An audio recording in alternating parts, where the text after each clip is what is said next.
প্রিয় ভাই বেরাদার, নতুন একটা সম্ভাবনার দেশ হচ্ছে কুয়েত।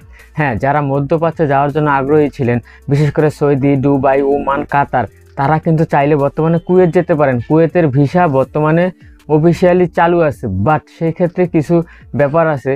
এবং কি দেখা যাচ্ছে যে সবাই কিন্তু দেখা যাচ্ছে মালয়েশিয়ার কলিং খুলে ঘুরে ঘুরে যাইবে যেভাবে, ওরকমভাবে কিন্তু কুয়েতের ভিসা না। কুয়েতের ভিসার সিস্টেমটা একটু আলাদা, ঠিক আছে? এটা হচ্ছে ধাপ বাই ধাপ বা সিঙ্গেল বাই সিঙ্গেল, সিঙ্গেল ভিসা চাক বাইন্দা, মাছের মতো চাক বাইন্দা কিন্তু যাওয়া যায় না।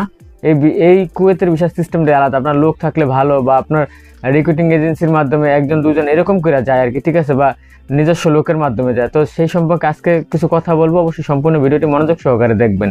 আসসালামু আলাইকুম, আমি মোহাম্মদ মেহেদি হাসান। যেখান থেকে আমার ভিডিওটি দেখছেন, সবাইকে ব্যাপার মেহেদি অফিসিয়াল চ্যানেলে স্বাগতম। তো ভাই ব্রাদার, কুয়েতের ভিসা কিন্তু বন্ধ নাই। কুয়েতের ভিসা যদি কেউ বলে বন্ধ, সেটা ভুল কথা।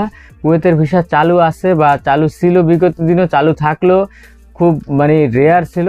তো এখন দেখা যাচ্ছে যে বিভিন্ন কাজের পারপাসে কুয়েতে লোক নিবে এবং কি লোক লাগবে, সেই ক্ষেত্রে বাংলাদেশিরাও কুয়েতে যেতে পারবে। তবে কুয়েত যাওয়ার ক্ষেত্রে অবশ্যই আপনার একটি নিজস্ব লোকের প্রয়োজন হবে। যদি কুয়েতে থাকে তাহলে আপনার জন্য বেটার, তাইলে আর কোনো দালাল ফালাল কিছু ধরা লাগবে না। আর যদি সেটা না থাকে তাহলে আপনি একটি ভালো রিক্রুটিং এজেন্সি শরণাপন্ন হয়ে কুয়েত যেতে পারবেন, ঠিক আছে? এটা সত্যি কথা। তবে আপনাকে এই জিনিসটা মাথায় রাখতে হবে, কুয়েতের ব্যাপারে যদি কেউ আপনাকে অনেক টাকার কথা বলে, কারণ আমাদের বাংলাদেশি মানুষের মাথায় কিন্তু অনেক সময় একটা ভূত চাপায় দেওয়া হয়, ঠিক আছে? যেরকম কুয়েতের কিন্তু দিনার বর্তমানে 396 টাকা, বাংলা টাকার এক দিনার সমান সমান 396 টাকা।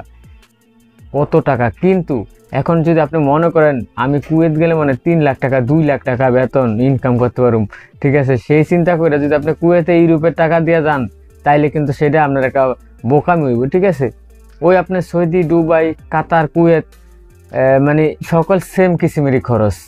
এটাই মাথায় রাখবেন। আমার সোজা সাপটা কথা, হয়তো এই কথা বলার কারণে অনেক অসাধু দালালদের কাছে আমি শত্রু হয়ে গেলাম, ঠিক আছে? ভালো না, কিন্তু সেটা দেখে আমার লাভ না। আমি চাই সাধারণ মানুষের কল্যাণ হোক, ভালো হোক। তো সেই ক্ষেত্রে আপনি দুইটা অপশন বেছে নিতে পারেন। একটা হচ্ছে বৈধ কোনো রিক্রুটিং এজেন্সির মাধ্যমে বৈধ ম্যান পাওয়ার করে অবশ্যই কুয়েত যাবেন। আর নয়তোবা আপনার যদি কুয়েতে কোনো রিলেটিভ, ভাই বেড়াদার, আত্মীয় স্বজন, বন্ধু বান্ধব কেউ থাকে, তাহলে তাদের মাধ্যমে তাদের ওখানে কফিল ধরেও তারা ভিসা বাইর করতে পারবে, ঠিক আছে? ওই সিস্টেমেও আপনি কুয়েত যেতে পারবেন, কোনো সমস্যা না। আশা করি আমি কি বলছি বুঝতে পারছেন। তো কুয়েত নিয়ে এখন যদি আরও আপনাদের কোনো প্রশ্ন থাকে অবশ্যই কমেন্টস করবেন, আমি আপনাদেরকে উত্তর দেওয়ার চেষ্টা করব। আজকের মতো এই পর্যন্ত। ভালো থাকুন, সুস্থ থাকুন, আল্লাহ হাফেজ।